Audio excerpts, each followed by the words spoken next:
मेरा पुत्र मिहनत करो देने गल कर दे अल्लाह भला हो ना मेरे पुत्रों का जेड़े टोर दे अल्लाह जिंदगी देने अल्लाह दुधी नान पुत्री खेडन 5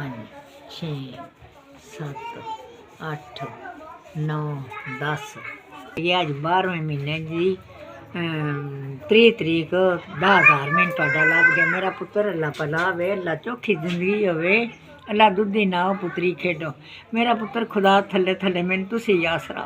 मेरा कोई और आसरा नहीं मैं बेवा औरत आ दिल का अटैक होया मैं तो आख्या मरन लगियां तो अल्लाह ही सबब लाया है बच गई दवाई जोगे भी हुण कोई नहीं फेरी लैन जाने पैसे भला होए तुसा टोर छड़े मैं दवाई ले आवां चौथी बारी मैंने लभे ने रसूलां बीबी ने मैंने चौथी बारी लभे ने बेवा औरत हाँ खुदा थले थले तुसी मेरा सहारा मेरा पुत्र और मेरा कोई सहारा नहीं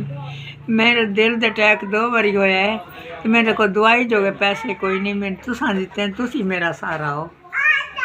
मेरा पुत्र अल्लाह चौखी जिंदगी लम्मी करे अल्लाह दुधी ना हो पुत्री खेडो मेरा खुदा थले थले तुसी सहारा हो मेरा कोई सहारा नहीं मेरे लम्मियां उम्रां तुहाडियां करे अल्लाह तत्ती वाह भी ना लगे मेरा पुत्र